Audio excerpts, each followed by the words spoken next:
आप देख रहे हैं सौगंध टीवी, सौगंध वतन की।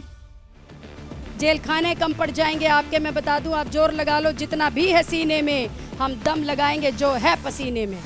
कि जिसमें गैरत है उठा चलो, जिसमें गैरत है उठ चले, स्वाभिमान के लिए लड़े, क्यों फैलाए हाथ बुढ़ापे में, आओ हक के लिए भिड़े। जब नौकरी से होगी विदाई, पेंशन के नाम पर ठेंगा होगा भाई। अटल की गलती मोदी का सुधार, पुरानी पेंशन दे दो सरकार। आज सरकारी कर्मचारी चीख चीख कर चिल्ला चिल्ला कर मोदी जी से विनती कर रहा है। बार बार हर बार हमने चिट्ठियां लिखी हैं, विधायक को दी हैं। हम कलम से चलते हैं, जिस दिन पेन ड्रॉप स्ट्राइक पूरा देश एक साथ करेगा, देश नहीं चलेगा। नमस्कार, बहुत बहुत स्वागत है आपका। सौगंध टीवी देख रहे हैं आप, और एक बार फिर से मैं जुड़ चुकी हूं आप लोगों के साथ में। दर्शकों, एक बात कहना चाहूंगी कि पहले एक सरकार थी, उस वक्त में सरकारी जितने कर्मचारी थे उनको पेंशन मिलती थी, लेकिन बाद में सरकार का तख्ता पलटा और पेंशन जो है वो बंद हो गई। हाल फिलहाल में अगर हमने देखा, बहुत सारे ऐसे डिपार्टमेंट थे जिनकी पेंशन जो है वो बंद कर दी गई थी। लोग काफ़ी परेशान भी हो गए थे। लेकिन एक अगर बात की जाए तो जो अध्यापक हैं, जो टीचर्स हैं, वो लगातार अपनी मांगों को लेकर लगातार, क्योंकि काफ़ी वक्त हो गया है, और मांग कर रहे हैं सरकार से अपनी पेंशन्स को बहाल करने की। और लगातार आपने उद्घोष जो, क्योंकि वीडियो में पहले आपने देखा होगा कि जिस तरीके से जो है पुकारा गया है ललिता अध्यापक के द्वारा।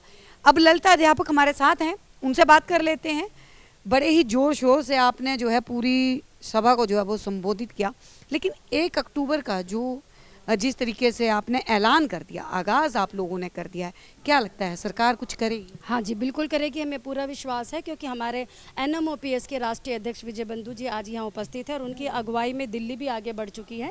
और मैं दिल्ली की सह प्रभारी ललिता अध्यापक सबसे अपील की है कि 1 अक्टूबर को पूरा भारत का सरकारी कर्मचारी एकत्रित होगा, और सरकारों को हम ये विनती कर रहे हैं कि हमें हमारी पुरानी पेंशन दी जाए, क्योंकि हमारा संवैधानिक अधिकार है, कोई भिक्षा नहीं है और कोई भीख नहीं है। संवैधानिक अधिकार है जो कि अटल जी ने 2004 में बंद कर दी थी। और हम बार बार कह रहे हैं कि अटल की गलती मोदी का सुधार, पुरानी पेंशन दे दो सरकार।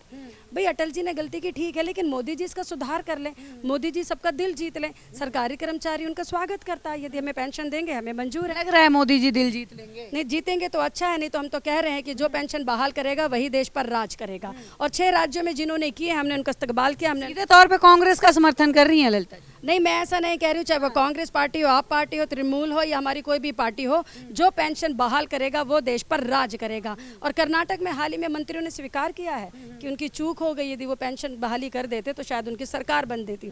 आज दिल्ली में भी हम लोग उसे हम कह रहे हैं कि आरंभ है प्रचंड, ये बहुत प्रचंड आरंभ होने जा रहा है। कि और यूपी के जो हमारे अध्यक्ष उपस्थित हुए हैं, और आज दिल्ली के हमारे अजय वीर जी जो खड़े हुए हैं, तो दिल्ली की सरकार और सल्तनत जो है यूपी और दिल्ली का चेहरा नियुक्त करती है। तो दिल्ली और यूपी और भारत के हर राज्य से, चाहे मैं हिमाचल से बोलूं, हरियाणा से कहूं, या मैं जम्मू से कहूं, हर वर्ग से सरकारी कर्मचारी दिल्ली में एकत्रित हो रहा है। ट्रेन की ट्रेन बुक हो चुकी हैं जी, और हम लोग व्यवस्था में लगे, लोग कहाँ आएंगे, कैसे ठहरेंगे। और 7 लाख सरकारी कर्मचारियों ने अपना नॉमिनेशन दे दिया कि वो दिल्ली में आने को तैयार हैं, पुरानी पेंशन बहाल की आवाज़ को उठाने के लिए तैयार हैं।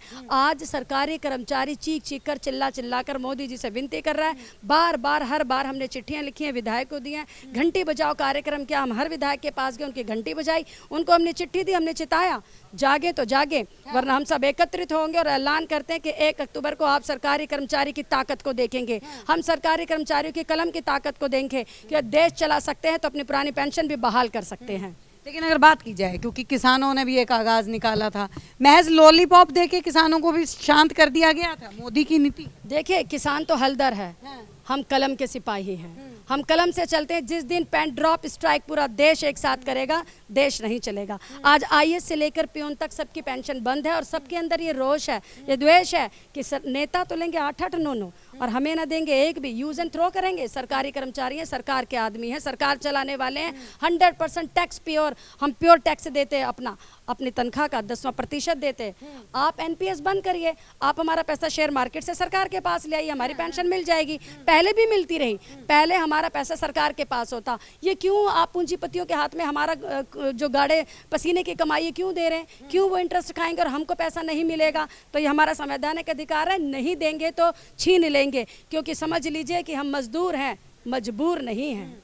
लेकिन अगर बात की जाए ललिता जी, क्योंकि जब जिस वक्त देखा गया जब जिसने जो है सरकार के खिलाफ बोलने की कोशिश की उनको पहले ही रोक दिया जाता है, चाहे वो किसान आंदोलन हो, चाहे फिर अगर बात की जाए तो पहले कुछ पहलवान बेटियां भी बैठी थी उनको भी रोक दिया गया था, पहुंचने नहीं दिया जाता। आपको लगता है कि आपकी ये जो आगाज़ आपने 1 अक्टूबर का किया है, इस 1 अक्टूबर के आगाज़ को आप जो है वो कर पाएंगे, आपकी सफलता होगी? कितनों को रोकोगे साहब? यहाँ एक नहीं, सरों की बाढ़ आएगी। ट्रेन की ट्रेन बुक हो चुकी है, कितनों को जेल खाने में डालोगे? क्या सारे सरकारी कर्मचारी जो हैं उनके दफ्तरों को जेल खाना बनाओगे? जेल खाने कम पड़ जाएंगे आपके। मैं बता दूं, आप जोर लगा लो जितना भी है सीने में, हम दम लगाएंगे जो है पसीने में।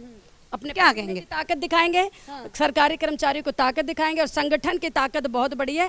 आज सरकारी कर्मचारी सड़क पर आ चुका है, सड़कें जाम होंगी, चक्का जाम हो जाएगा, जितने भी विभाग है बंद हो जाएंगे, काम ठप होगा। तो ये ताकत का काम नहीं है और सरकारी कर्मचारी और मजदूर को ताकत दिखाने की आवश्यकता नहीं है, क्योंकि हमसे मजबूत तो होगा कौन जो दिन रात पसीना बहाने वाले हैं। मैं खिलाड़ी हूँ, मैं अपने बच्चों को खेल के मैदान में धूप पसीना बारिश मेरे पे कोई असर नहीं होता। ऐसे ही सरकारी कर्मचारी तो दोस्तों पहले ही कर्ज में डूबा हुआ, इतना मजबूत होकर बैठा हुआ है, अपनी रोटी के लिए तो लड़ेगा, भूखे पेट का सवाल है ये। बुढ़ापे का लाठी हमारी एकमात्र पुरानी पेंशन थी, उसको छीन लिया गया है, आपको देना ही पड़ेगा। अरे आप देखिए, अटल जी ने हमारी पेंशन बंद की और पूरा जीवन वो पेंशन खाते चले गए। ये कहाँ का न्याय है? आप कहते हैं कि पुरानी पेंशन के लिए प्रधानमंत्री थे वो, बिल्कुल ठीक थे, पेंशन किस हक से अधिकार से ले रहे थे, और ले रहे थे तो हम पर क्यों इतना जुल्म ढा दिया उन्होंने? हम उनको सजदा करते, नमन करते, और उनके जैसा प्रधानमंत्री हमारे लिए होना सौभाग्य की बात है। लेकिन ये कहाँ का निर्णय लेकर गए वो कि आज सरकारी कर्मचारी दुखी होकर उनका नाम लेता है। लेकिन फिर भी हम कहते हैं आप सुधार लीजिए, अटल की गलती मोदी का सुधार, पुरानी पेंशन दे दो सरकार। मोदी जी आज बड़े हो सकते हैं, मान्यवर, आपसे विनती है पुरानी पेंशन बहाल की जाए, क्योंकि हम चाहते हैं कि इतिहास में आपका नाम बड़ा हो पेंशन देकर, वरना पेंशन तो हमें मिलेगी और हम जानते हैं हमको कैसे लेनी है। मतलब आप ये कह रहे हैं कि सरकार का तख्ता जो है वो पलट देंगे अगर पेंशन जो है वो बहाल नहीं की, और मोदी 24 में तब बच पाएंगे अगर पेंशन बहाल करेंगे? बिल्कुल लाजमी बात है। आपने देख ही रहे उदाहरण, 5 राज्यों में कैसे सरपट जल्दी सरकारी कर्मचारियों की ताकत देख ली, और दिल्ली, यूपी और हरियाणा की ताकत भी आप देखिएगा। यही इसी चलता जी G20 के बाद जो है मोदी का कद और भी ऊंचा हुआ है। क्या मिल गया देशवासियों को? क्या मिल गया सरकारी कर्मचारियों को? ये तो देखो, G20 हमारे हिस्से में आनी थी, वो हो गई, एक प्रक्रिया है। इससे क्या कद बड़ा और क्या कद छोटा? कोई और दूसरा प्रधानमंत्री होता तो भी G20 होती, इसमें मोदी जी का इतने बड़ी क्या बात है? मतलब आप मोदी को श्रेय नहीं दे रहे हैं कि मोदी ने G20? देखिए, देश के हर नागरिक का बराबर श्रेय है, हर मजदूर का, हर कर्मचारी का, हर वर्ग के, हर तबके का बराबर का श्रेय है देश को उठाने में। कोई एक व्यक्ति ना देश चला सकता है, ना देश उठा सकता है। एक मोदी जाएगा, 10 मोदी आएंगे, प्रधानमंत्री हमेशा से रहे हैं। मैं बता दूं कि हर प्रधानमंत्री ने कॉन्फ्रेंस की, किसी ने 300, किसी ने 400, राजीव गांधी ने 318 कॉन्फ्रेंस। एक कॉन्फ्रेंस मान्यवर के नाम नहीं है। आए कॉन्फ्रेंस करें, हम सरकारी कर्मचारी से बात करें, आए 1 to 1 बात करें, हम कैलकुलेशन देंगे आपको कि आपकी सरकार पर कोई बोझ नहीं आएगा, हमारे पैसे से हमको पेंशन मिल जाएगी। लेकिन पेंशन आप क्यों पूंजीपतियों के हाथ में दे रहे हैं? साहब, मजदूरों की सरकार बनी है, पूंजीपतियों की सरकार मत बनिए। ललिता जी, अंतिम मेरा सवाल है, आपने अभी थोड़ी देर पहले एक बात भी बोली कि अगर पेंशन जो है वो बहाल नहीं होती है तो वृद्धाश्रम जो हैं वो ज़्यादा बढ़ेंगे। देखिए, बुढ़ापे की सहारा है हमारा भाई, हमारा मान सम्मान है। हमारे पास खर्चे के पैसे नहीं होंगे तो हमें कौन पूछेगा? हमारे बच्चे हमारे पास तक नहीं आएंगे। आज आप देख रहे हैं वृद्धाश्रम उनके भी बढ़ रहे, जिनके पास महलों महल खड़े। हमारे पास रोटी के पैसे होंगे, बहन बेटी आएगी तो कम से कम 10 रुपये 20 रुपये मिलाई तो दे देंगे, वरना डर से वो ये सोचेंगे कि तो उल्टा पैसे मांग लेंगे। ऐसी आने वाली नौकरियां भी बंद होती जा रही हैं, कोई ना हमें पूछेगा ना हमें देखेगा। साहब, हमारे मान सम्मान को रखिए, सरकारी कर्मचारी देश को चला रहे हैं। साहब, हमारे स्वाभिमान की बात है, हमारे अना की बात है। आपका सम्मान बहुत बड़ा है, लेकिन आप पेंशन बहाल कर देंगे तो सोचिए, दुआएं भी लगेंगी और सत्ता भी मिलेगी। वरना हम तो तैयार हैं, कलम की ताकत दिखाएंगे, पसीने की ताकत दिखाएंगे, एकजुट होकर, संगठित होकर। पूरे देश का सरकारी कर्मचारी विजय बंधु जी के अगुवाई में 1 अक्टूबर को रामलीला मैदान मिलेगा। और सभी सरकारी कर्मचारी से अपील कि आप आइए अपने हक अधिकार को लेने के लिए, अब समय आपका है। जी, बहुत बहुत धन्यवाद। तो देखिए, हमारे साथ में ललिता अध्यापक जो है वो जुड़ चुकी थी, और 1 तारीख का आगाज़ जो है कहीं ना कहीं जो है वो हो चुका है। लाखों की भीड़ जो है वो रामलीला मैदान में एक बार फिर से उमड़ने वाली है। अब देखना ये है कि मोदी जो हैं वो पेंशन को बहाल करते हैं, एक इतिहास रचते हैं फिर से या नहीं रचते हैं, क्योंकि 24 में उनका पलड़ा थोड़ा सा डगमगाया हुआ है। बने रहिए हमारे साथ, देखते रहिए सौगंध टीवी। आप देख रहे हैं सौगंध टीवी, सौगंध वतन की।